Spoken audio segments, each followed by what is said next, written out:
This week in games, some stuff happened, but it's a light stuff, and we had a really hard recording day. So we're going to do our game club as the full episode because it ran long anyway. So here's a Metal Gear Solid 2 review. With me!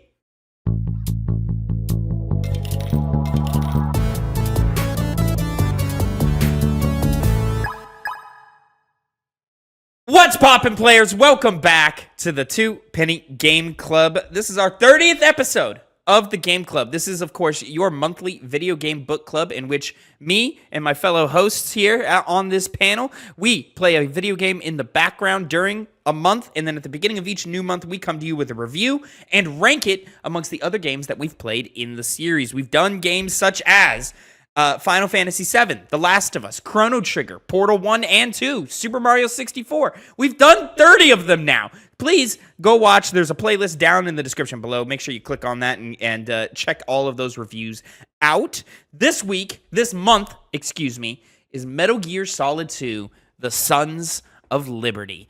I am your host, Tavin, the Critical Eye Bothel. Here, to my direct right, I have your nickname. I have the Big Chill Phil Shoemaker. Big Chill? The Big Chill Phil is good. And then across the table from me, I'm kind of a chill guy. You know, I have a meme. the Starfield superfan himself, Connor Elliott. I hate Starfield. No, you're the superfan. You know what? I'll let you have it. Okay, Go for it. great. Played at least an hour. More like 15. He didn't like it. No. Allegedly. Allegedly. Allegedly. He's the superfan, not me. Mhm. I've not played it. I Gentlemen. tried to play it. Gentlemen, me too. Gentlemen, we have all played Metal Gear Solid 2, Sons of Liberty. We all played the Master Collection on PlayStation 5, correct? Yes. Yes, I did. Fantastic. We're not you, Tavin. We don't have like PS3s to play the Could have version played of it that on There's there. a PC version, Connor. You don't have There to is a come PC at me version. like But with I already this. bought the PS5 one. I wouldn't buy them twice. Best Not like place you. to play. It's the best place to play. Best place to play. It's actually my second time playing through it, This Devin. is your second time. This is my, I don't know how many times. I've played a lot of Metal Gear in my life. I'm the biggest Metal Gear fan at the table. And Connor, this is your first time playing it all the way through. You made it half-ish way. You got to you beat the Harrier fight. Yeah. Years ago. This is probably close to a decade ago at this point. Yeah, it would be when the version came out for the Xbox 360. Yeah. Whenever that was. That's the version that I played on Hype a few years ago. Yeah. It was at the time the best way to play it. You know, not unless you wanted to go back to the original PlayStation 2 version, which clearly didn't. I did the spoilers. Oh, we're not going to. There's going to be spoilers. Yeah, It's a game from 2004? One. Yeah. 2001. Oh my god. 2004 was 3. I'm sure. Right. No. Okay, so the Harrier fight happened after you were doing the mic segment, right? Yes. Okay, yeah. So Yes. yeah, I did. Literally the last thing I did was the Harrier fight. After you meet Ames. And then you said, I'm done. I'm never playing this game again. Yeah. Until 10 years later, I made you play the game again all the way through. And I'm very excited to hear what you have to say about it. But before we get into our personal reviews here, a couple of quick facts for us. I'm sorry. Did that like make you rage quit originally? Like No. No, he just turned it off at some point. It was like not attached to I this. think he just lost interest. okay. Yeah. Key, just so you know, my defense is that I would go on to play and thoroughly enjoy Metal Gear Solid 3. So really the problem is with 2, not with me. An interesting conversation. I played on hard. Connor? Normal. I unfortunately did not have a whole lot of time, so I had to breeze through this game. I played on easy. Okay. All right. I played essentially through the tanker segment, which I think one day before work. I think that took me hour 45, 2 hours, something like that. And then something like that. And then all day yesterday, essentially, a total of I want to say like 9-ish hours. Yeah, I think in your text thread you said 10:30. 10 hours that 30. sounds correct altogether. So No, something yeah. like that. Anyways, so a variety of different experiences here because let me tell you, this is a game where the difficulty changes the game like dramatically.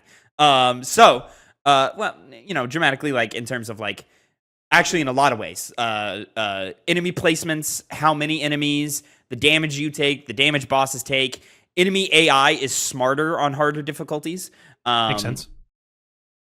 Which makes you take advantage of a lot more of your arsenal, which is great. In my opinion, we'll get to all that in a second.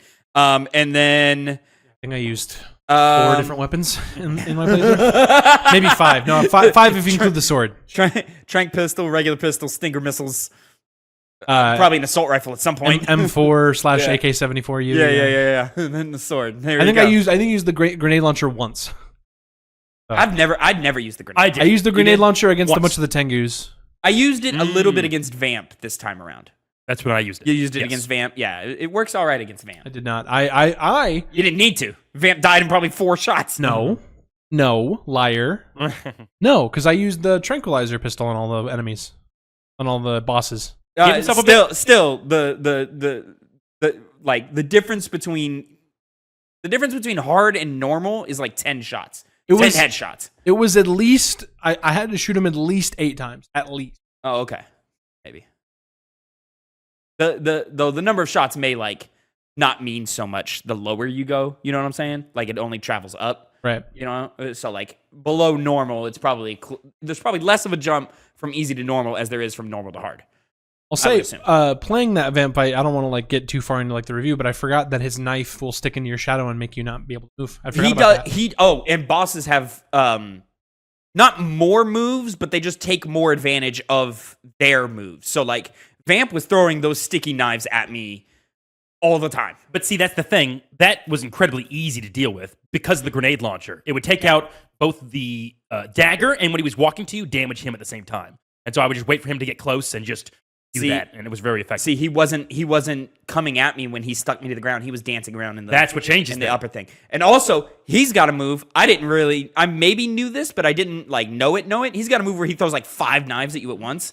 Yeah, I don't know. I guess I just forgot that he does that. I'll say another way to avoid like him sticking the knife into your shadow is to stick to the left or right where there's no light to make a shadow for yourself. Is it a shadow thing? Yeah, no, it must be. I got stuck over there. He sticks into your shadow.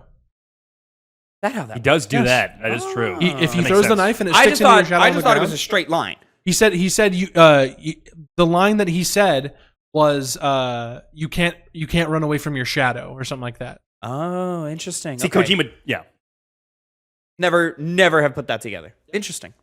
I learned something new every time I played this game. I learned Wish I had one of those. There is some way, I don't know how you do it, but there is some way in which if you get a trank headshot on a guard, I think you have to just barely clip the top of his head or something. He'll go to sleep, but he won't fall down. Huh. Like it's like a full animated Interesting. But he doesn't fall down. It's like a thing. I don't know how to trigger it, but it's a thing. There was some other stuff I learned in this playthrough, but it was really funny. I forgot some of the. Sorry, continue the thing, and we'll talk more. About it. Let's get into the quick facts. Metal Gear Solid 2: Sons of Liberty initially released November 13th, 2001. It has a Metacritic score of 96 and sold in 2001 on the PlayStation 2 7 million copies worldwide. That's quite a lot of copies for a PlayStation 2 game. A singular game that, this game was released multi-platform. I believe it was on Xbox 360, something like that. Well, there was that collection. It was, so it came before the collection. Yeah, it had a different version. Oh, yes. It launched on It was just a dual Xbox. pack. It was just 2 and 3. No, I'm saying it launched day one. I'm referring to when you say the collection, it was it was, but when we say collection, I think of multiple games that are more. Well, there is because the triple pack. It got 3 games. It got 2, 3, and Peace Walker. Oh, okay. Yeah. The one I'm. But I think there's there's different SKUs. Okay. I think there's different SKUs. Okay. So it gets a little complicated. Okay. Did we play? We played on Xbox. Yeah, we played on the 360 version. Okay. Yeah. Well, we played on the Xbox One, the 360 version, the double pack. Hype. Yeah, which you can see that hype, and also I think 2 and 3 may have been on the same disc. I think Peace Walker was on a separate disc. Well, I mean, it wasn't. It was digital for us, but yeah, SKUs are weird.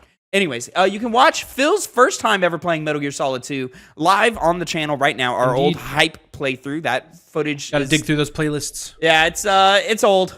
We didn't know a whole lot about production. If you look up, I will say, if you look up on YouTube, just HYEP Two Penny Games. If you look up HYEP MGS2, that's the first thing that pops up is our playlist. Oh, nice. That's how I found it because I was feeling nostalgic when I was playing the tanker. Well, off of your YouTube account, so the algorithm's going to maybe the algorithm. prioritize. Fair Yeah. enough.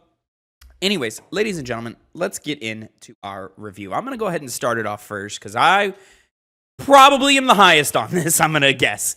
In a word, Metal Gear Solid 2 is a masterpiece to me. I think this is an incredible step up from the first game. This is how I think you should make a sequel, is just expand on mechanics. Sure, the game looks better and plays better and is on the next generation of hardware in a time where next generation of hardware meant something. But it's just, I feel like a much smarter designed game from a gameplay perspective. It leans off of the gimmicks of the first game. The first game is very gimmick heavy. This one I don't think is gimmick heavy. It does have gimmicks, but it's mostly mechanics based for the most part, even in its boss fights. I think its story is really, really good. Bloated to all hell, and characters talk way too goddamn much. But Kojima is incredibly prophetic here. And is speaking on themes and social problems that existed 20 years after the game came out, which is incredible. And I think pretty much any little checkbox you can think of on this game, I think this game still does really, really well 23 years later. It still plays really, really well. The first-person aiming is a little too floaty for my liking, but hey, it's been 20 years. What are you going to do?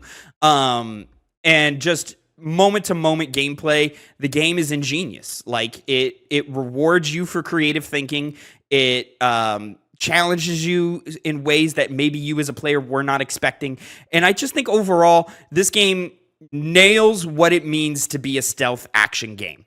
I don't understand why we don't get more games like this from a gameplay perspective.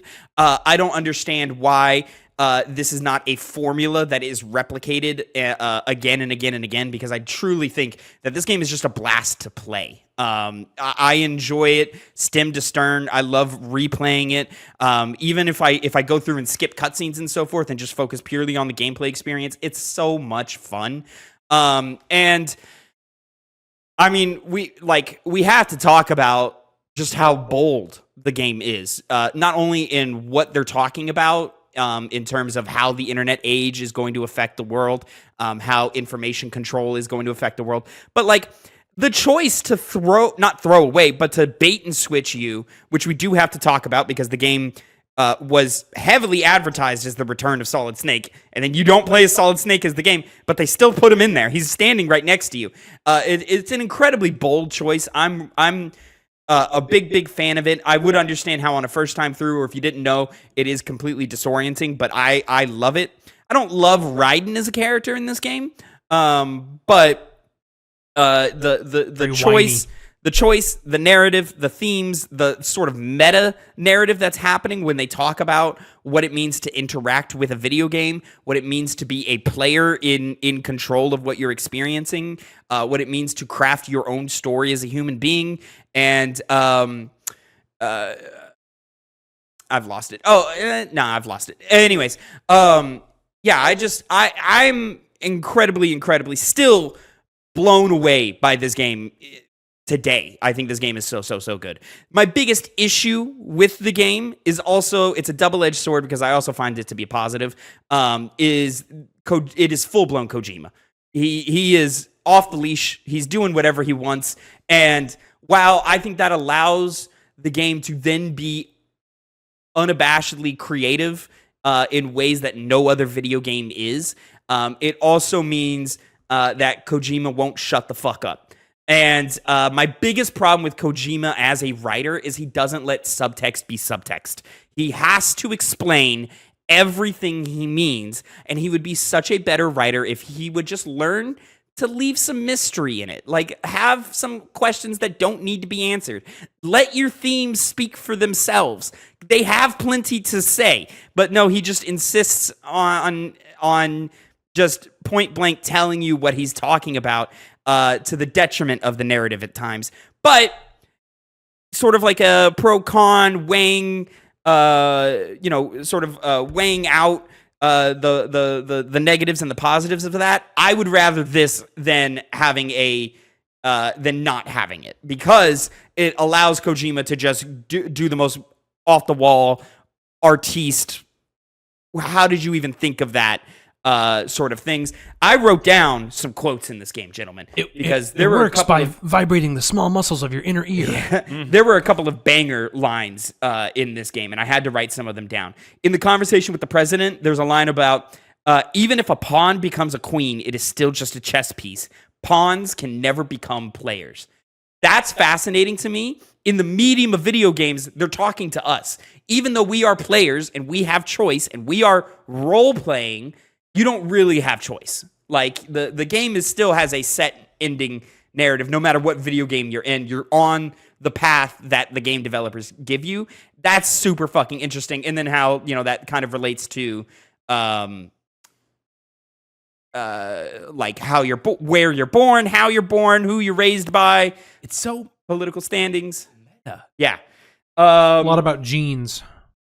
The S3 plan being called selection of societal sanity. What the fuck? How the fuck did you even think of that? I thought it was Solid Snake's successor. Solid Snake simulation. But that's a fake thing. That's not the true S3 plan. That's what Solidus believes the S3 plan is, but it's not. And then there's a line when the GW AI is really going off the hinges and telling you all of the subtext. There's a point where it cuts to Rose and she says, "You have to believe me," but the LIE in believe is capitalized. And I'm like, all right, that's a localization team. That's not Kojima writing that. That's someone on the localization team being like, "Hey, did you guys notice that cute. If you do this, that's cute." I love that. There's just a bunch of like small things in this game. Every time I play it, I learn something new. Every time I play it, I take new things away from it. Yeah, he's a fucking beast. Every time I play it, I take new things from it. I think this game is an undeniable classic, and it's one of the greatest video games ever made. Connor, I want to jump to you, my friend. I wonder why. And your camera's broken. Fucking. Oh, I was wondering about that. My goddamn ass. All right, hold on. I'm going to have to. He knows the editing he's going to have to do here. Connor, tell me how you felt about playing Metal Gear Solid 2. Well, Metal Gear Solid 2 is outstanding. I loved the game. In a field. What did you expect? I thought you would be positive. I didn't think you would come on this strong. So, I hadn't talked to Tavin about this. He urged me to. He was prodding me like, "Hey, what do you think about this? Yeah, what do you I wanted think to about know." that?" Because he's the Metal Gear Solid loser. Well, I really enjoy the first game. I think it's a classic game, great game, but it undeniably has not held up the best. But 2 and 3, I legitimately believe are some of the greatest of all time. And yet here it lies at number 9 above Dishonored, Chrono Trigger, and Resident Evil. Because it's better than those games. It's not better than those games. But I digress. It is. It's not. It's No, better I than mean, you agree with I it. would Oh, it's probably. not. I can only speak for 2 out of 3 of those. I haven't played Chrono Trigger. I would probably say Resident Evil HD/remake is better than Metal Gear Solid, but I'm not the one who wanted Resident Evil that low, and it's just that low. So I had to do what I had to do. Metal Gear Solid's in a good spot. Well, that aside, Metal Gear Solid 2, as I previously stated, is outstanding. So I'll start off with the things I liked, which are numerous. It is easier than the first game by a very, very wide margin. I think it makes more sense.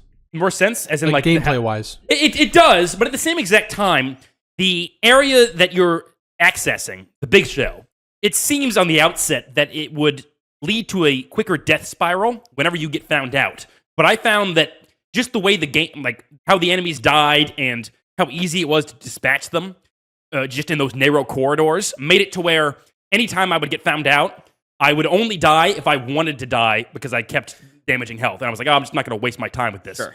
So it was play the game whenever you have time and you feel the urge. Play the game again on hard. Mm-hmm, yeah, and I imagine that would improve some of the ease.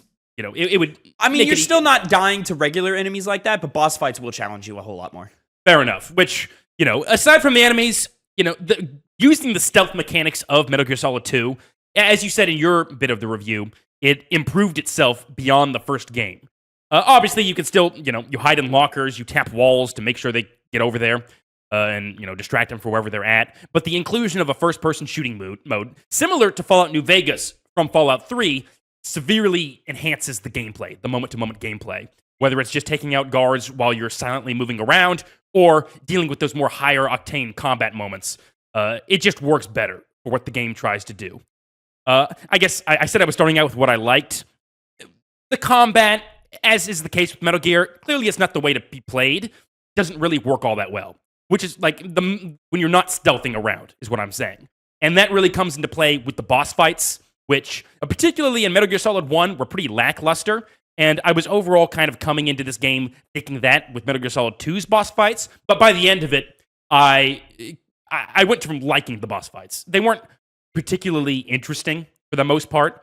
They did less interesting things than something like Psycho Mantis did, for example. But, the hairier fight...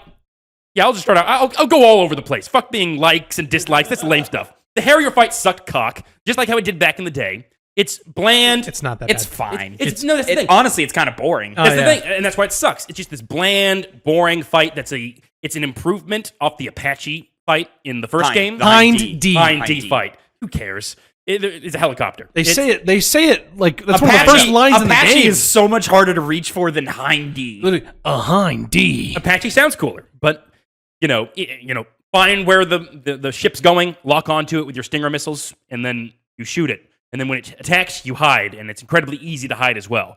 And so it's just long, drawn-out boss fight that's very boring. Thankfully, that's the only bad boss fight. All the other ones, they're fine. They're fun. It's not the only bad boss fight. Vamp Boss sucks ass. No, Vamp Boss is good. great. No, I love that it's fight. bad. It's bad. Mechanically, that might be my favorite fight. Oh. If it wasn't for the final fight, yes. I didn't like the fight against the Metal Gear Rays, but I love that fight. I love the spectacle of it. I don't like the fight itself. But, see, that's the thing. Neither did I until I found out. The way that I did it is when you first start out that boss fight, once again, like the Harrier boss fight, you use the Stinger missiles. And I framed it as, you're just doing another fight with the Stinger missiles. And that was incredibly boring. Because it was like a rehash of what I just did, but on a more, slower, drawn-out scale. But as Tavin pointed out, with the 1 or 2 times we talked about this game, I neglected to use the katana that you get near the end of the game. Which so fun makes it way more fun. It really does. So we talked. You use the katana against Rays? Yeah. How do you use the katana against Rays? I didn't use it against Rays. No. What do you mean? Because I was going to rescind my original issue with that boss fight. I mean, it's a Stinger missile fight. Then the boss I thought fight you were going to reach for the grenade launcher. Oh, okay. That boss fight sucks fucking ass. It's the same exact thing. Long, drawn out of locking on to things whenever they're clearly accessible to shoot. Whenever they do their giant laser. You don't know about the katana against the Rays? Yes. No, I'm saying you can't use the sword against the Rays. Oh, that's what you said. You can't use it. Yeah, it's cannot. It's not effective. It's a Stinger missile fight. That makes sense. That's okay. It is. Are you aware that if you shoot the knee first and then the head, it does critical damage? Yes. Oh, I only thought it did critical damage whenever he opened up for that laser attack. No, you shoot them in the knee, and he reacts, goes down, and then you shoot him in the head. And how much did that do? It takes a third of the health. It takes away. a third of their health. Yeah. It's not a long fight. When it opens up its lasers, it takes away a third, maybe more than a third. So that's just another way for you to target the weak spot. But it's a lot quicker if you target the knees. It'll lean down, then you target the head. It's actually. I'm surprised you're critical of this fight because it's actually really fun doing the rhythm of knee, head, other guy, knee, head, other guy, knee, head, back to the first. I'm not super into the rhythm. That sure it's neat. I'm more there for the spectacle of, oh my god, there's 3 Metal Gear Rays at one time coming at me, and I think that's cool. I just think it kind of it can get a little, what's the word? Repetitive. Repetitive, but I was looking for a different word. Tedious. Well, just over and over and over doing the same exact thing back and forth. You talked about the spectacle. Not only was there not a spectacle, but it actually undermines a key aspect of Metal Gear as a franchise, which is the Metal Gears. They build them up as these really intense, devastating killing machines, and then you just dispatch them in each game fairly easily. They have no weight. There's all these Metal Gears. Only one Snake. There's only one Snake. Yeah, they might address that issue in a later issue. I also not this one. I also really want to say, Connor, I can tell you really like this game because you're very excited and very loud. That's a good indication, huh? Yes. Nice. To the point where, I really wish we would have done an audio check on Connor's mic before, his level.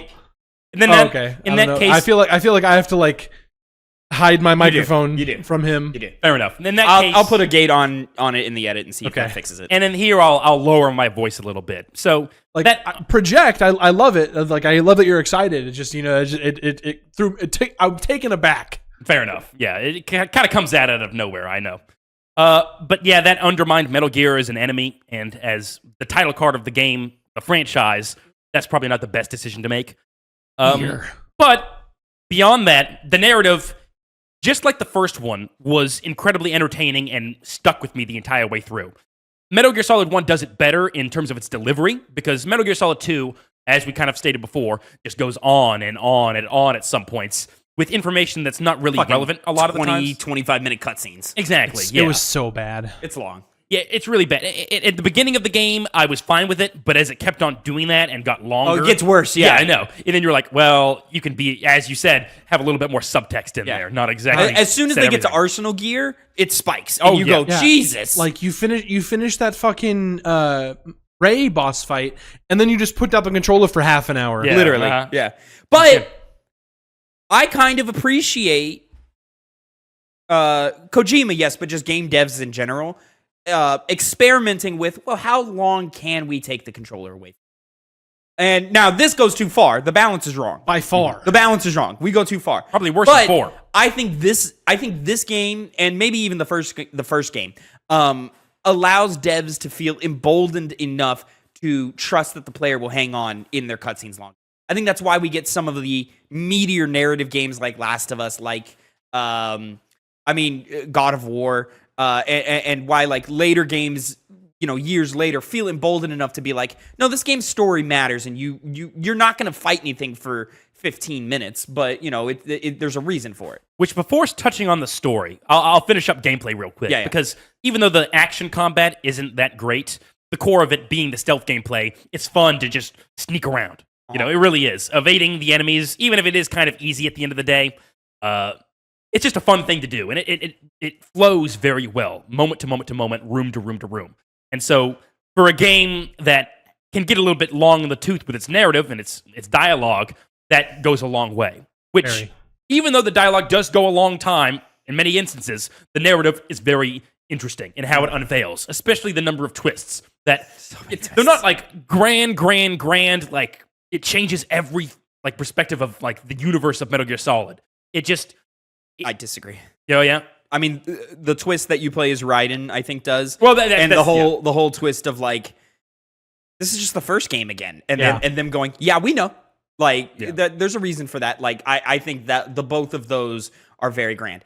It does, however, I think disable Metal Gear as a franchise, because now it always has to be self-referential. And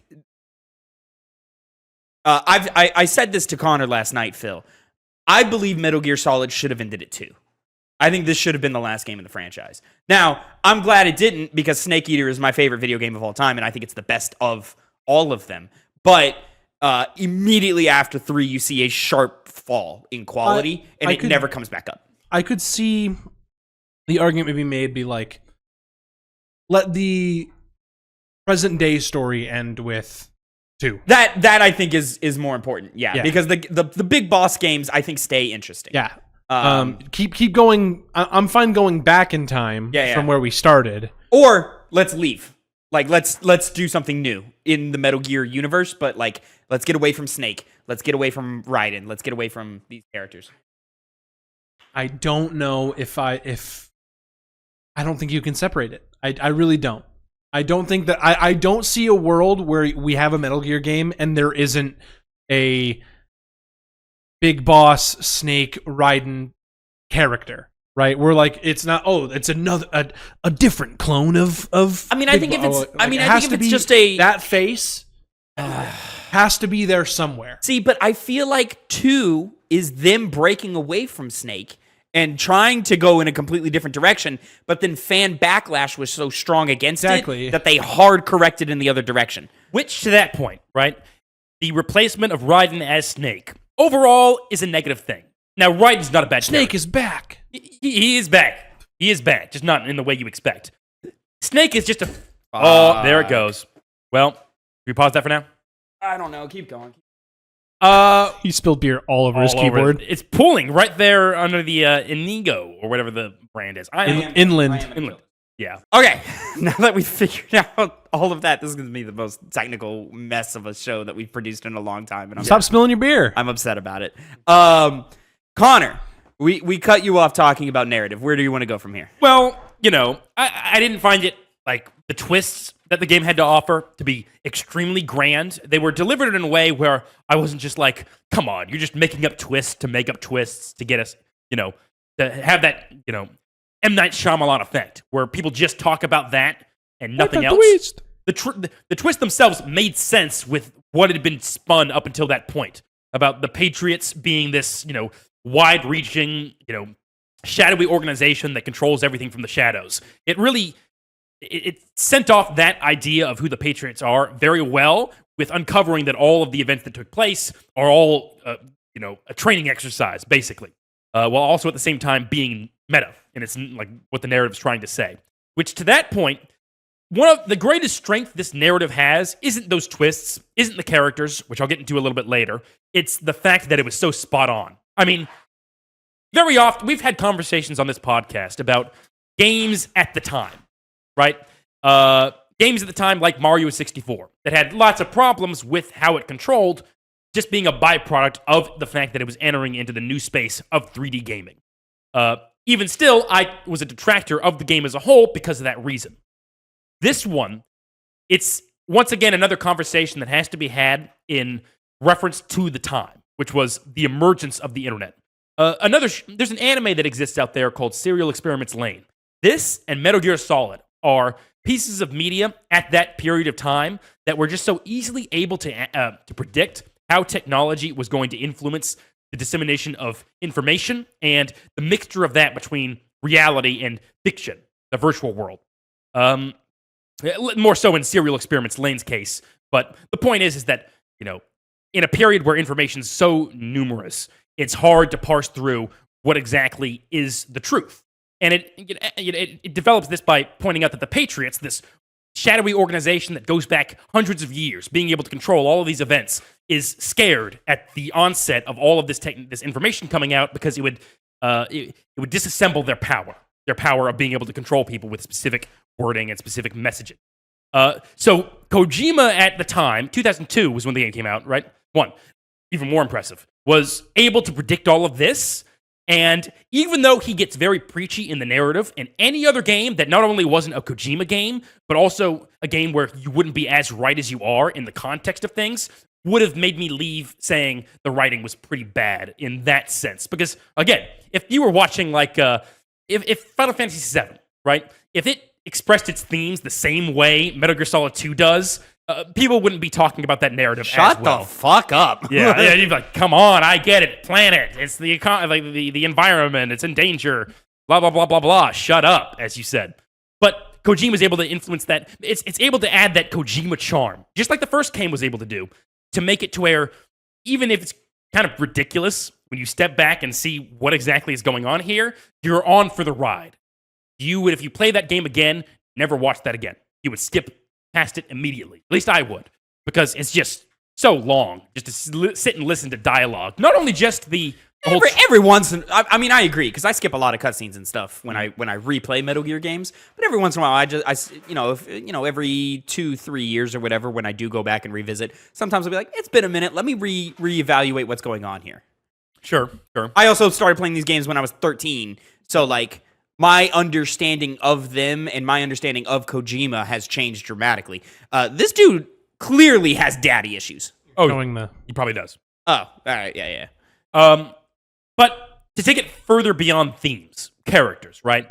That's where the game's narrative really starts to collapse. I said before, Raiden he's a fine character. He is. But I fully understand going from the audience outrage at the time, going from as cool of a fucking character as Solid Snake, who you have the contrast of him in this game being cool as fuck, and then going over to kind of milquetoast Raiden. He whines a bit, and it's kind of framed in the sense that he's a newbie and getting used to this stuff. Which it's of course, it's his first real life mission, right? He's only done a VR before that, right? No, Yes, because but remember no. he's a child soldier. But he didn't remember that. To him, He has repressed those memories. to him in the beginning, this is his like first real mission. Yes, that's the thing that sucks about Raiden, right? Because it sets up his... I know that Raiden... This is one of the things I knew. Raiden's going to be a child soldier. He was Jack the Ripper. He fought with a blade. Because you played Revengeance. Yeah, because I played Revengeance. So I knew that going in. I was going to say, you had that context of the other game. And with that context, I was kind of waiting for those parts to surface. But they just simply say, oh, he has memory... he's got all the skills he has through VR missions. And it has nothing to do with him being a child soldier because they manipulated with his memories.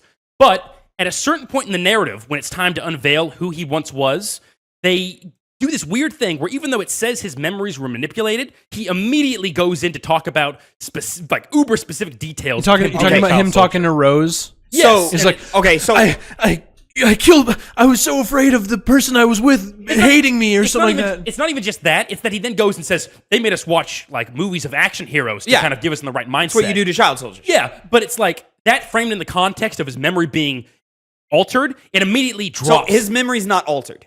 Because he himself, the human being, has repressed his memories. them. Yes, but even then... But he's still haunted by them. Yes, but he transitions immediately from being haunted by these like vague memories that he has, because he specifies he realized that through his dreams. Like he had dreams, and it made it like a disconnect from reality. He's lying to himself and to other people. He knows what he is, but he doesn't want to be that. Yeah. Because it's awful, right? It's like the worst thing ever. So like he lies to himself and to other people that it doesn't exist. My problem with it is that's not who Raiden is supposed to be in his function in the narrative. Because that's that. Yeah. Solid Snake is undeniably a Raiden for Hideo Kojima, or a stand-in for Kojima. It's his personal stand-in. Raiden is supposed to be the player. That's why at the end, when Snake suddenly becomes a different character and starts talking about, hey, you need to live your life to the fullest.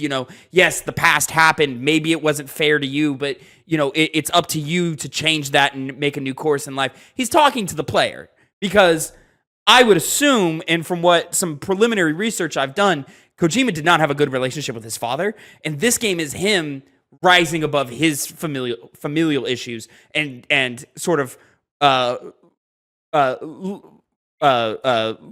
a hand out and saying, "Hey, it's possible. Come along with me." Yeah. It's kind of his, to put it in, nobody at this table is going to understand this.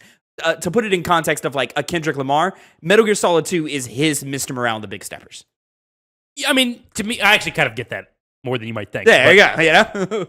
But the core issue of Raiden is that the narrative doesn't make you feel that in any way, shape, or form. It's like I was saying with some of the other bits, the themes, which work out well, it's just talking to you. All of a sudden, it talks to you of how Raiden is impacted by his past as a child soldier. But everything up until this point indicates that had no bearing on him whatsoever. It was only the plot telling me that he was a child soldier that made me feel like he was a child soldier who had all of these, these issues that are currently existing because of his past, particularly his relationship with Rose, where he doesn't want to expose himself to her and open himself up to her, which I guess leads to the other issue, which is that their relationship sucks. Yes. It is terrible. Not good. She manipulated him, but he also just kind of, he gets upset, but it completely ignores that by the end of the game. And he's just it's also confusing because you as the player don't know if it's her or GW. GW. And even Raiden starts to have a breakdown and go, is she even fucking real?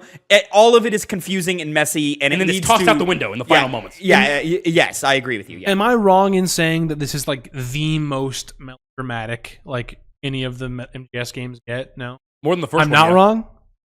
Or really? Oh, God. Guys. Because, holy shit. Sure, you go into a Kojima game expecting melodrama of some point. But at some point, dude, it just gets way too much. Also, we talked a little bit about skipping cutscenes and, not wanting to. I accidentally skipped a cutscene one time. I skipped a couple by accident. I skipped the one after you survive Fortune down on the elevator. Oh, where you shoot Vamp? Yes. Oh, you skipped that one? That's a good cutscene. So all of a sudden, next time I see Vamp, he has a fucking hole in his forehead. I was like, when the fuck did that happen? Did you go back and look it up? Or? No, because because they go back, they do a flashback to that point when Fortune realizes that like she's not really lucky or whatever. Yeah. Both the cutscenes where you listen in on people with the microphone. So when you listen in on Ocelot and Solidus talk when you're with Ames and Olga. And the one with Olga in Shell 2. Yeah, I skipped both of those by accident. Olga's in the same. She's in that cutscene. Yeah. I didn't get that far. Yeah. Did you guys find Johnny?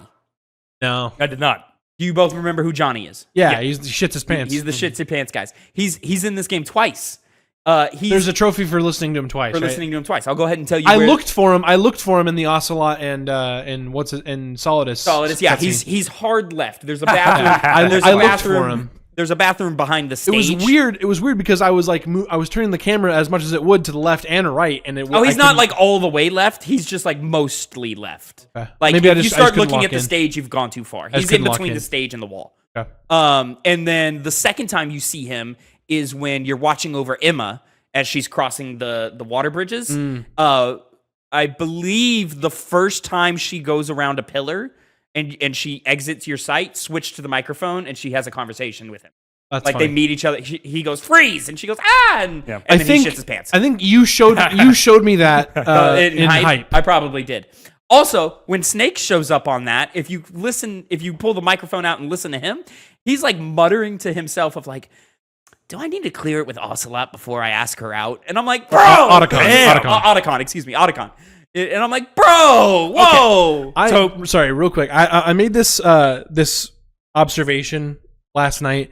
Fucking Ocelot is like the most Starscream ass character. Yeah. Like it's insane. Yeah. Like anytime like he like betrays his boss or whatever, even though it's like it was my plan the whole time, right? He's always working. Oh god, it's so complicated. I know. It's like it just I immediately thought of Starscream and how like he's always aiming to one up Megatron or whoever his boss is at the time. Yeah. So in this game, is he just working for the Patriots in this game, or does he have okay? Because he has ulterior motives. He's working for the Patriots, but also Liquid is like possessing him or something. But then I'm pretty sure in the fourth game he's lying about being possessed by Liquid. I know how that ends up, Phil. Yeah, it's dumb, ridiculous. It is stupid. No, I think it's from the fourth game, but there's that scene where he's like running away and laughing all maniacally. That's so fucking funny. That's a great scene, actually. That's that cutscene always makes me laugh. It is so, it's stupid. What it really boils down to, and both of you have played 3, so you kind of understand it already. Ocelot is always looking to fulfill Big Boss's legacy, wishes. What is that word? Will. He's always trying to fulfill Big Boss's will. That's Ocelot's entire purpose. It gets confusing. It doesn't make sense. And doesn't he creates a new outer heaven in 4, right? Yes. They create a new outer heaven in every fucking one. Well, they try to. Yeah. So that's always their goal, is to create outer heaven. There are 2 Metal Gear Solid games where your goal as the player is to create outer heaven, and it's like fucking all right, we get it. Peace Walker and what's the other one? 5. Yeah. This is when Ben, without a shadow of a doubt, the most all over the place in a good way review we've ever done. I mean, you have to, right? Because there's so much to this game. Yeah, and because you guys were touching on it a little bit earlier, Emma Emmerich, that entire character arc sucks. Oh, I like fucking her. Ass. You No. like her? I like her. Yeah. That's not the issue. The issue isn't with the character. It's with how that entire arc of her and Hal ends up. It's not satisfying. So unnecessary. It's not even that it's not satisfying. She does not need to die. I agree. She doesn't need to die. She doesn't need to die. For whatever reason, Otacon needs to be the tragic character in every game he's in. Yes. But it was fucking Sniper Wolf in the first one, and then it's fucking EE in this one. Yeah. Not only did that not have to happen, but the way it happened was so fucking shit. Because she gets injured, right? And it's like, okay, this is how you do these stories if you're going to kill somebody off who's important to a character, and it's very emotional. And it hits. That moment when she's like she's wounded and she dies and Otacon's crying, very emotional. Yeah. Why do the nanomachines not heal people? Because it's not 4 yet. Or 5. Oh, you know too much information. Because I know Revengeance. That's why. Oh, okay. If things are like that, then they're in 4. But aside from that, then it does that same exact thing again. I can't remember how it does it, but it has something to do with the bird or something like that. But he has like another like sad moment of him mourning Emma's death. Well, he mourns he's her. sad in the moment, and then Snake pulls him together and says, "Hey man, I need you. You got to go do this." And then as soon as he leaves, he falls apart again. And that's good, but there was a scene before that. I'm trying to remember the details. A lot of talking. And that's the thing.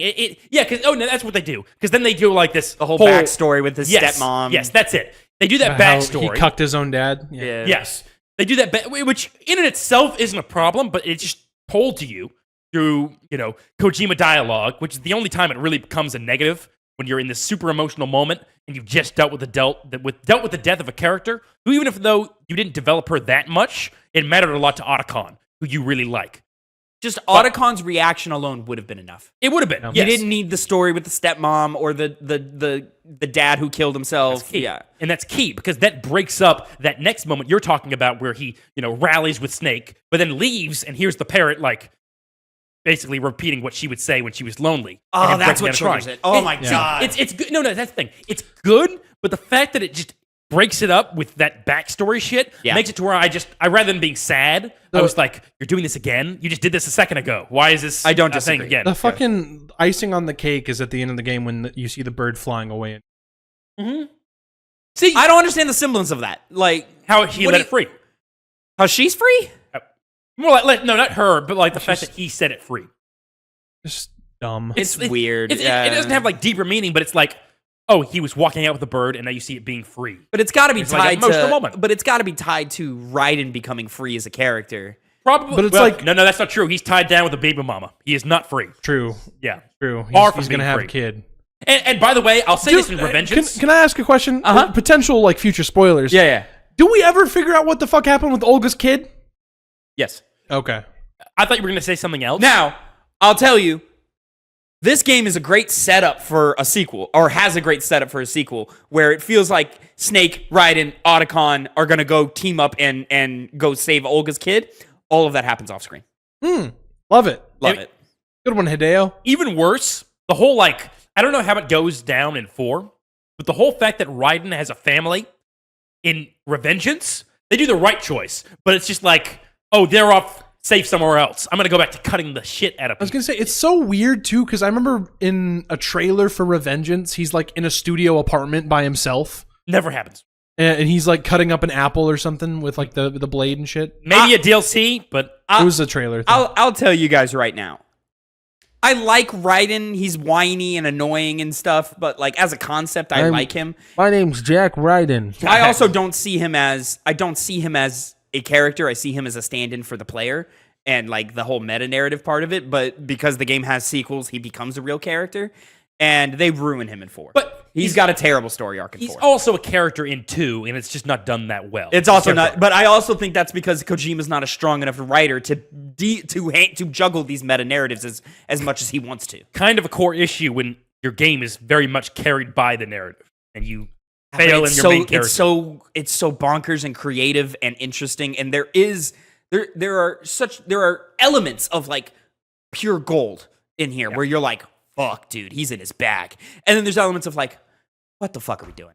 We haven't even really got. I'm going to pause and I want to get to you, Phil. Yeah, I mean, so there's not much else I have to say other than like what I've already said. Where are you on the scale for this game? Much more positive than. I mean, I was already more positive I'm thinking back in like hype days, right? Yeah. Where I really didn't like the first one, and I was more high on the second one. Yeah. And it's only gone up.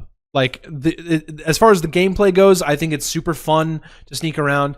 But like these fucking cutscenes, and how they just will not shut the fuck up. Now it might be bad because you did it all in one sitting. It's so bad. Me and my wife, we just had a nice little like stay at home, hang out all day, type deal yesterday, and she kind of was doing her own thing in the living room, with like one of the cats. I had one of the cats in my lap playing games and on just laying in bed, sitting up on TV and everything, and it was just going for so long. And I can't remember what exact cutscene it was, but I was in a cutscene. Ash went to the bathroom, came back out. Then like I don't know, 15, 20 minutes later, came back into the bedroom, like, oh my god, another cutscene? No, babe, it's the same fucking one. It is the same fucking cutscene. I have not picked up the controller Had to have been the president. for 1 Had second. to have been the president. The president. And then right after that, I take 5 steps to go out the door, and it's there's another one. cutscene that's just as fucking long. That's the thing. We don't need long cutscenes.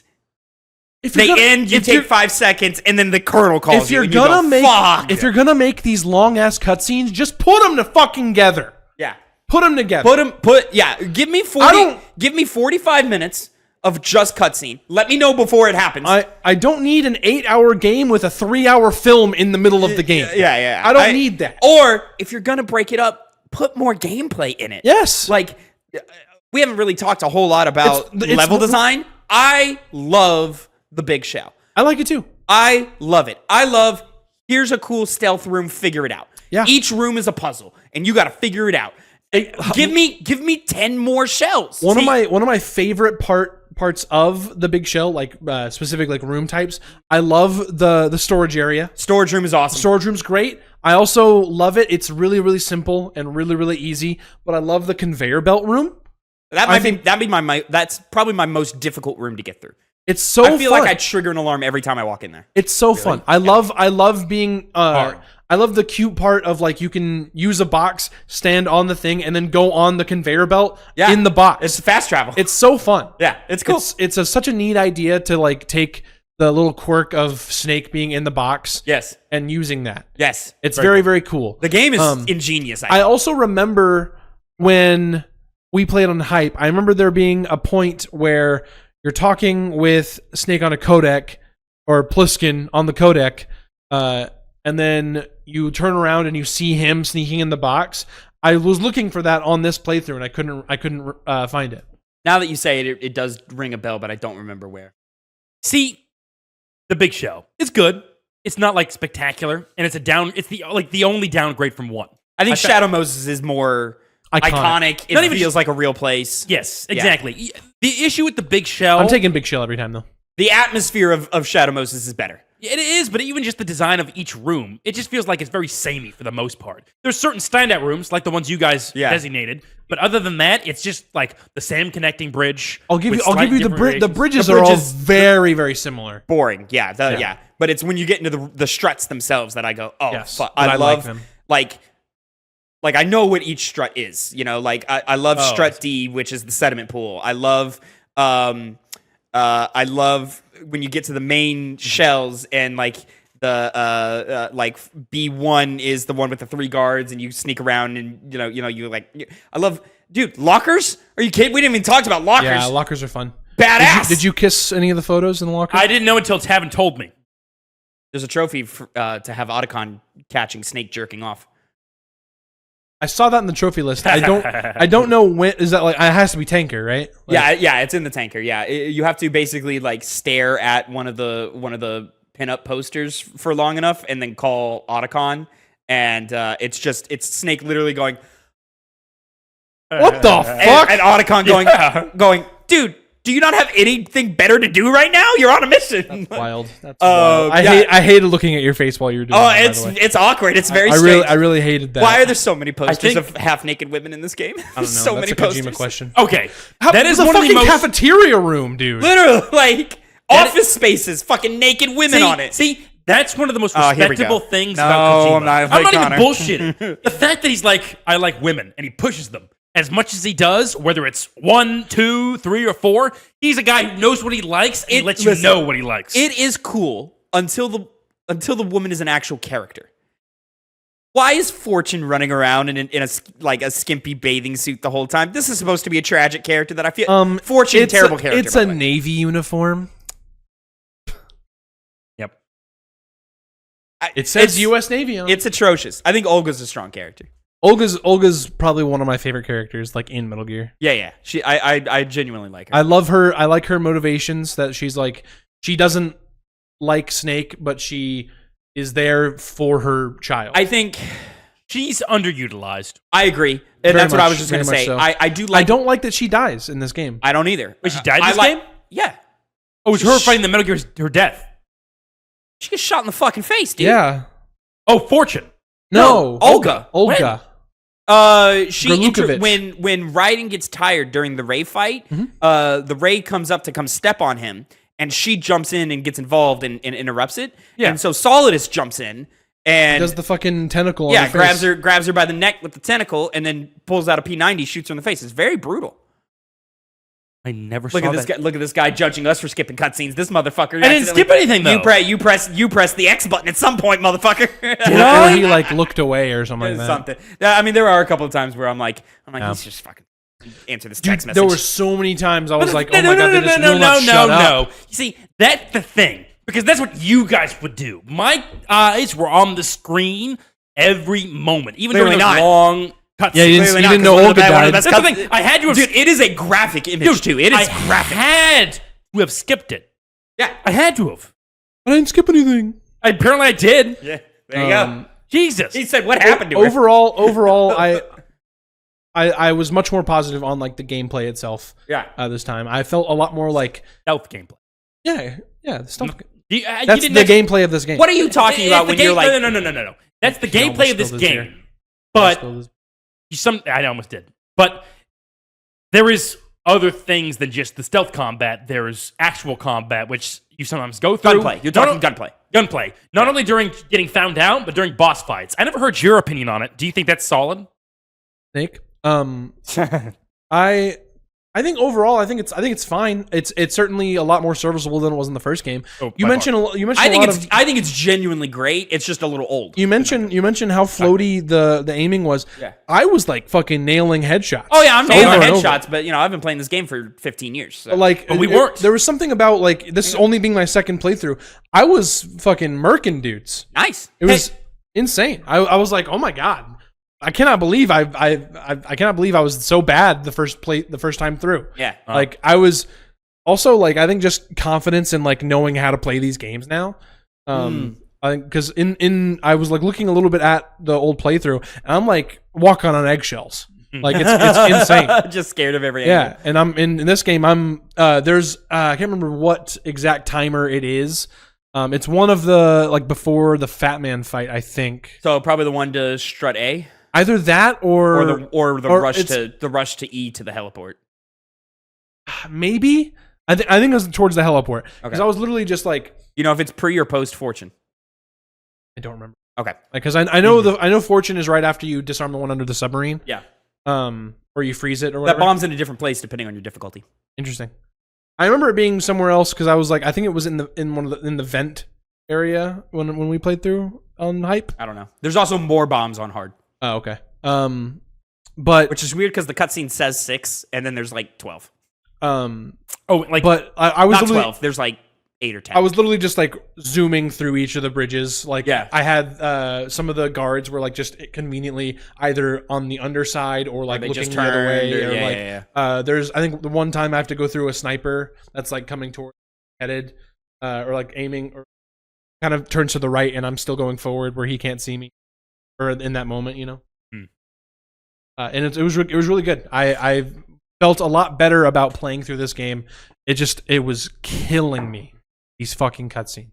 It was just killing me. Well, that might be because you were trying to get done with the game before Maybe. this review. That's probably which was, yeah. You would have been given leeway due to your own personal life kind of affecting things. Work, personal life, just I mean, if Yeah. you just texted me and said, Tavin, I can't do it, then it goes back a week. I just I mean I didn't want to hurt you guys in that way and You wouldn't. and bottleneck everything else. I would have played it 3 more times. But I don't think it's going to affect my overall score of where I place it, which I kind of just want to get into where we want to Down place for this. that. Okay, we can do that.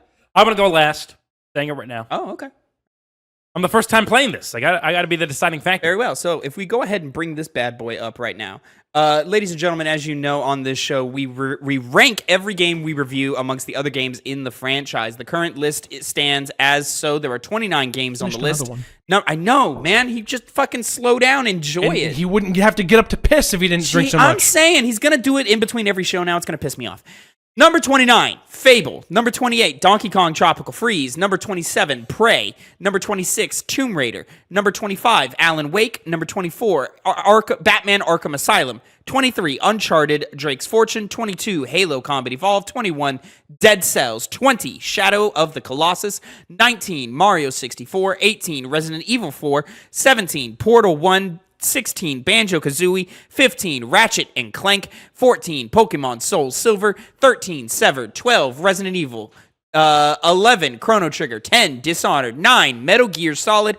8, Shovel Knight. 7, Portal 2. 6, Doom 2016. 5, Yakuza 0. 4, Hades. 3, Final Fantasy 7. Number 2, The Last of Us. And number 1, God of War Ragnarok. Tavin, it's so funny. I kind of like weirdly tuned out for a second. Yeah. In the middle of you listing all that, and when I came back, you were only on 15, and I'm like, oh my god, That's a long list, guys. It's 30 games. Also, I will say at a certain point, I'm not just downing beers. You guys are being pussies about drinking. I mean, mine is empty. I just try to extend it through the entire video. Like, you can just sip it and enjoy it. And, Well, like, my criticism dies on my lips. I think also you make a point of like, I finished it because you do this big ass final the last pull. guzzling cum looking. When I'm Jesus. on camera, Unnecessary. yeah, very unnecessary, homophobic even. no, Yeah, there's he's nothing homophobic. wrong. There's nothing wrong with guzzling cum. There's Fair nothing enough. wrong with it. Tavin, But- don't hate, celebrate. My final I am. defense is that how I finish. That's how I finish every beer, regardless of the setting, regardless of. I'm going to start the bidding here. I think this game is a masterpiece. I think it's phenomenal, stem to stern. I love playing it. I love replaying it. We didn't even talk about, there's a bunch of side content in this game that's actually pretty good. I think the VR missions this time around are actually VR fun. missions. Yeah, the yeah, snake yeah. tails are badass.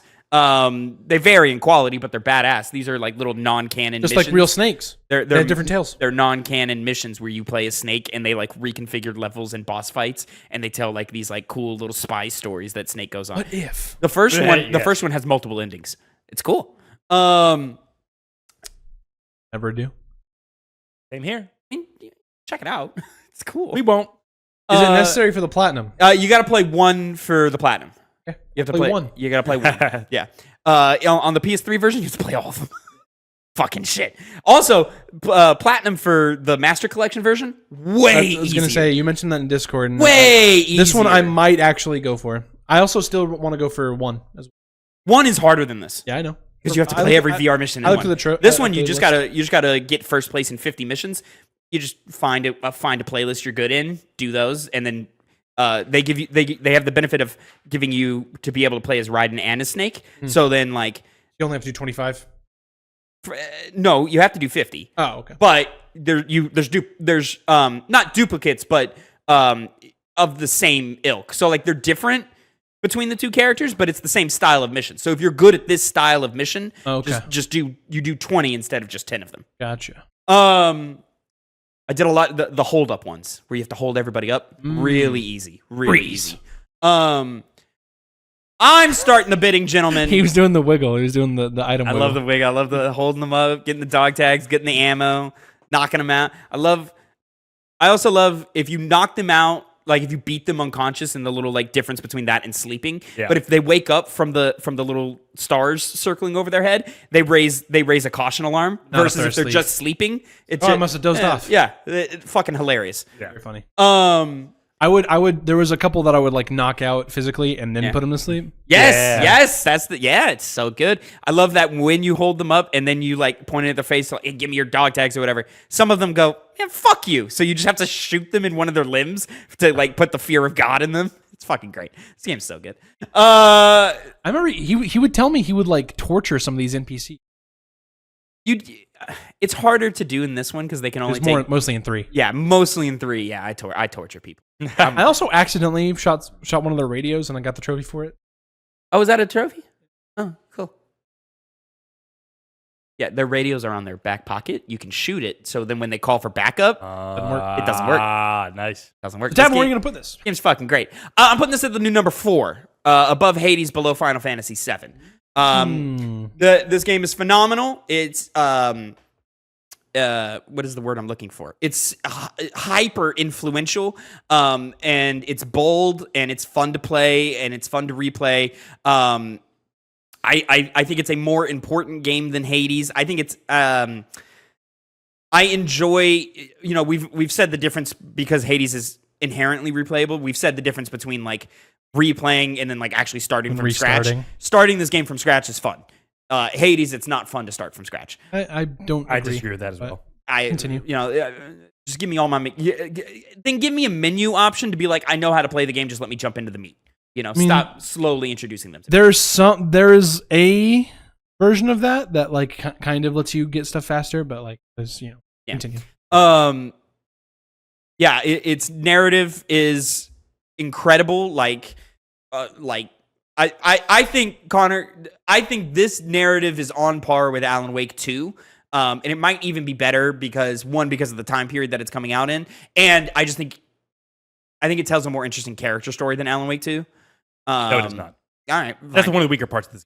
I agree with you. I think Alan Wake 2's meta narrative is better than its character narrative. It is. Yeah. But I feel the same about this game, but I think the character narrative is stronger in this game. The difference is Alan Wake 2, I at least liked a majority of the characters. I didn't really get into it that much, but even the people who you talk on Codex with, obviously the commander, who's AI, which is cool, but even before then, he wasn't exactly like. But I love because you as a player are thinking, "Oh, this is the same Colonel that I was just with." I'm realizing just now I've never actually met you in real life. But then, like on replay, you realize, "Oh, this character's incredibly dry for a reason because he's not real." Oh well, I realized that when it was constantly like this wasn't in the simulation. He does also say that. Yeah. Like every single time, like. But what about this thing that wasn't in the simulation? And he keeps on referring to his mission as like his role. Yeah. Anyways, but I do think it does still fall short in the likes of Final Fantasy VII. I think Final Fantasy VII is just a more complete vision. Yeah. I think it's more influential, and I think based on time period, the successes of Final Fantasy VII are more impressive than the successes of this game. And also. Final Fantasy VII benefits from being 60 hours long. So, I spent more time in your world, so I grew more attached to your characters. I saw your characters doing more things. This game is 9 hours long. I just don't have enough time to care as much. It is not 9 hours long. It's 9 hours long if you played the game 20 times. What was your mine was 13. Probably, I fell asleep. So, fair. It was more like 11 or 12. Fucking one of those guys. Fucking Olga getting shot in the face, Connor. You fell asleep in that one? That was not it. I did that part of the game at the end at the middle of the day. Middle of the day. I like to imagine it's like one of the memes where like boring Metal Gear, watching Family Guy. I did not do that. So right there, number 4, above Hades, below Final Fantasy VII. Phil, where are you at here today? So this is interesting to me. Because, Tavin, you're a big complainer bitch, Big. And every time we do one of these, there's one hurdle that no game can surpass. That's Yakuza 0 for me and you, Connor. I'm putting this game at the new number 5. Above Yakuza 0, below Hades. Finally, we stopped smoking crack on this goddamn panel. Yeah. You want to expound on any of that, or? You said a lot that I agree with. Mostly that like the whole Final Fantasy thing about how it being a more complete experience and how it's more like its narrative is more, even though it's a much longer game, I would argue that it's a more focused narrative. Which one are we talking Final about? Fantasy. Okay. That it's longer, but it's a lot more focused in that like it's got stronger characters overall, even though it's more of an ensemble. Yeah. Which helps. Which, and there's something to be said about like Final Fantasy VII probably having one of the best ensemble casts of all time. It's in my top, probably 2. I would easily tell you it's in my top 5. I would have to think about it and maybe put it top 3. It's FF7 or Mass Effect for me, and I Mass don't know Effect. Mass Effect is easily for me top 3. I think what also helps with, or what's incredible about Final Fantasy VII is those characters are so strong, their voices are so strong that even without voice acting, you know what they sound like. Yeah. And there's something Also, I have to at some point talk about the weakness of Yakuza 0, which to me aren't a lot, but I think it's pretty obvious that Metal Gear Solid 2 is a better game than Yakuza 0. Okay. And that is where I have to kind of draw the line. And it's not that I think that the whole hurdle of Yakuza 0 between me and Connor is a meme, but I kind of have to put that aside of like the constantly trying to hammer Tavin down and talk about how many times do we have to tell you, old man? Like that whole SpongeBob thing. I love the young people. Exactly. Like the young people. Exactly. He does but at this point, I have to concede and say that this game deserves to be at the new number 5 spot. What about Hades is stopping it? Just it's Hades, dude. I cannot.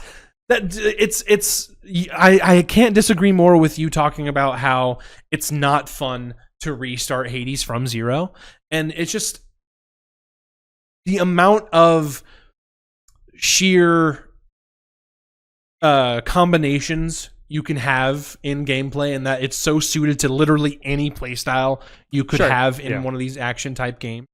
And I love art. I love the music. I love the moment-to-moment gameplay of Hades more. We didn't talk about this. Metal Gear Solid 2 soundtrack, bangers. Yeah. Banger, banger, banger, banger. So it's good. It's good. But it doesn't beat Hades for me. Musically, I agree. Okay. Specifically, the main theme of Hades, I think, is probably better than every track here. I don't know. The main theme of 2 is really good, too. But that's the... yeah. The only aspect of Hades that, in terms of the soundtrack, that exceeds Metal Gear Solid 2 is God of the Dead, Hades' boss fight theme. In terms of like the best of Metal Gear Solid 2 and the best of Hades, because as you guys were just saying, Metal Gear Solid 2's main theme, fantastic. Oh my God, very, very good. I just listened to the Metal Gear Solid 2 soundtrack. It's very, very, very samey, like overwhelmingly so. There are standout tracks, mainly at the end, that break that monotony. Yeah. But for the most part, the soundtrack of Metal Gear Solid, because we had an argument about this argument. Well, yeah, we talked about it. Yeah, in regards to Final Fantasy VII, right? In terms of, like, you were saying how the iconicness and the nostalgia element, not as nostalgic as, like, someone that played it back in the day, but as someone who played it in the early days of high school. Did I say MGS2 was better than Final Fantasy VII? Yeah, that was. Did I say that? That was why I was watching it, because I was like, I have to... Did I say that, or did I just say they were close? No, you said it was better. That's where I take that back. Oh, okay, fair enough. For soundtracks? Yeah. Final Fantasy VII has a better soundtrack. No shot. Yeah. It's also cheating because it has a remake that is kicking the shit out of everybody. Yeah. But, I'm putting this below Yakuza 0. The reason why is that... The low? What are we doing, man? What are we doing? Mm-hmm. Yeah. You gotta stop. Come on. Well, Tavin, why? What's the problem good with news is that the way we vote here, what's the problem with it's that? going to end up above it. I mean, are you actually serious, or are you messing around? I'm serious. Oh, okay. No, he's fucking around. I'm fucking around. Yeah, that was where I caught it. I wasn't entirely sure. I was sitting here. I was like, "Come on!" I was like, dude. "Stop the meme for a second. Are you serious?" And then, I guess I wasn't looking at you all the way. That's what I tried. I tried to say it in a way where I was like, "Yes," but I was saying it by eyes. Yeah, he's got this dumb grin when he. Christ. He's got a dumb grin when he's smiling. I do. Yeah, And that's how I saw the grin. I was like, "There it is." Yeah, the clumsy, dude. I'm conveniently clumsy. You've got the most room out of us. That's we gotta true. cheat You're out. still clumsy. Hey, I have to watch myself from getting in your shot. So you're welcome. Get in my shot. I don't give a shit. But Tavin does. give a shit. Tavin does. Who do you think's gonna watch this video? Even though I'm in this, I've been watching. I get in this shot a lot. But Yakuza 0 is a fantastic game. But Connor's camera died. I don't know when it happened. I just noticed it. Sorry, Tavin. Connor, where are you putting Metal Gear Solid 2? I'm putting this below Yakuza 0. No, you're not. No, I'm give me not. the real answer. Fuck, that's lame. I mean, your trolling is still going to be in there, probably. Yeah, that's good. We'll keep that in there, but it's definitely It's honestly going to cut definitely... when we notice is where it's going to cut. So Yeah. where the fuck are you putting it? So my thoughts kind of changed in the past couple hours because when I beat the game. That's not true. The day before I beat the game, I was kind of settling on where I was going to put this game. Uh-huh. And it was going to be below Hades. And then I thought to myself, at the time, on Wednesday, when I put down the controller that day, I realized, because my comparison was like, Hades is so replayable. And that element has a lot of weight to it, But I realized when I was playing Metal Gear Solid 2, at a certain point, I thought to myself, I've been playing this for 7 hours straight. I did that with Final Fantasy VII. I didn't do that with Hades. Hades is a game I don't take in long, I don't do as long as I would ever do that. And so that really added a lot to my thoughts on the game and where I hold it on this list. And so I was going to put it above Hades. But you mean like as far as like mileage in one single play session? Yes. But after a while, honestly, Tavin, you could kind of blame yourself for that because you came and you were like, "Hey, do all these extra stuff," and I found myself not giving a single shit. I deleted the game. I didn't say you had to do that. I just no, you didn't say you had to. You were expressing interest for those things, and I just I personally had none of those interests. I mean, they're fun. I'm sure they're fun. If you want more of that gameplay experience, it's there, and I appreciate that. Which as much as I liked it, I loved it. I didn't think that. I mean, the core game is the best of it. Yes. Yeah. But all the VR shit and the snake tails and stuff, those are like cool little gimmicky things of like, if you want it, it's there. Yeah, and that's true, but in the context of comparing it to Hades, not only the replayability, but just the charm the game has. Kojima has that charm, but it's offset by how the narrative is delivered. Whereas Hades, you feel like you're just slowly unraveling this family dynamic, and you end up caring about it by the end of it. I feel like the narrative of Hades stagnates at some point, and it becomes really repetitive in those, like, you collect the hearts, the like 10 hearts or whatever. Like once you get past like 5, the meetings start becoming very repetitive. And I feel like it gets to the point to where like I'm putting so much gameplay time in to where like I start losing some of those character threads, and start feeling like, okay, yeah, I remember how you started, but where is the conflict between us now? I don't know. Like there are times where I'm like, Meg, you're just mad just to be mad. Like this is not a beat. This is just we have to end every interaction like this because we, the developers, don't know where you are, where you, the player, are in connection with this narrative. There are 3 romanceable characters in. Yes. Bullshit. But, in addition to the things I just said... Thanatos, and Medusa. She leaves, though, doesn't she reject it, the whole thing? Yeah, because she wants you to stay friends. Yeah. The one who's, like, super scared of you? Yeah. It's one of those things where, like, yeah, she really likes you, but she can't accept that you also like her. And it's her problem. And she thinks that you'd be better just as friends. Oh. Yeah. Which, even narrative aside... The gameplay of Metal Gear Solid, once again, it's very fun. It's not something that drives me to go back to it. Whereas Hades is so good at its base level and how it unravels itself that I could play that.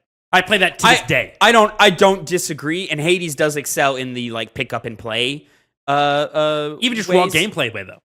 Like Metal Gear Solid 2 has gimmicks and cool little things that put it like way cooler than like any of the small things Hades does. But those are things that you only get through knowing, like you. I mean, if you like restructured Metal Gear Solid 2 to be a roguelike, and like you were like entering different rooms and chambers, I would rather that gameplay experience over Hades. That'd be so neat. It'd be cool, but even then, Hades' gameplay loop would still be better than the raw gameplay loop of a Metal Gear Solid 2 in that instance. And so for that reason, I ended up altering it to be below Hades, same place where Phil is, but above Yakuza. For half a second, I thought he was going above Final Fantasy VII, and I was about to be like, whoa, At no point did I was like, I'll change my vote right now. At no point did I ever think Connor was going to put this game above Final Fantasy VII. I mean, I didn't think, I thought you guys were going to keep this below Portal 2.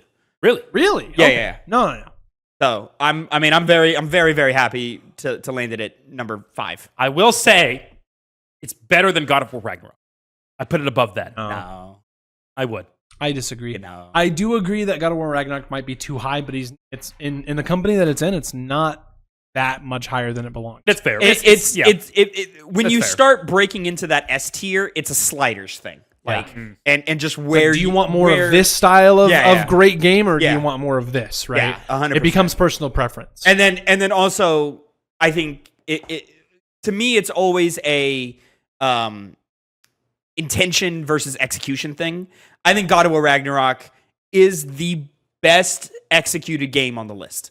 Like it what it tries to do, It does the best. Does the best in its intention on things. Whereas like every other game falls short in some other way of what they are trying to do. Last of Us, it's a little bit more mechanics based. Final Fantasy VII is a little bit more like character dialogue. It's a little goofy in tone, and you're not like its plot isn't 100% clear.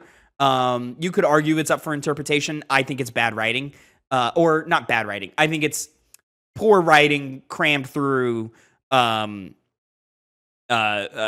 shaky localization. Yeah.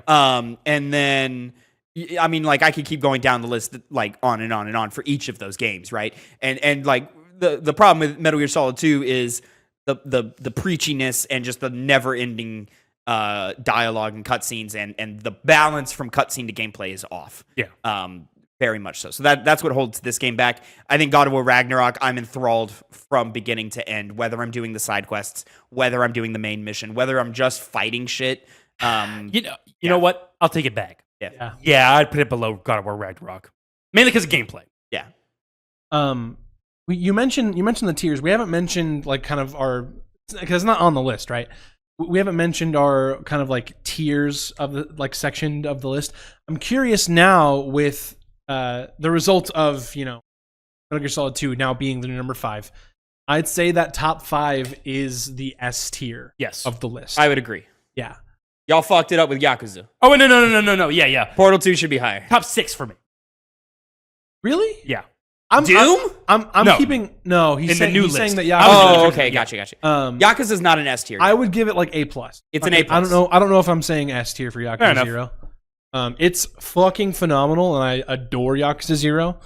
I just think that I'm gonna sound like Tavin here. It's not focused enough in any of its things to get that S tier. Whereas all of the other now top 5 have the focus in at least 1 to 2, maybe 2 of its elements to kind of propel it to that S tier. The only thing I would say is Portal 2 is an S tier game. Portal 2 is arguably the best game on the list. Arguably, but it's a puzzle game. I hate that. I know you're going to say that. I know that so much.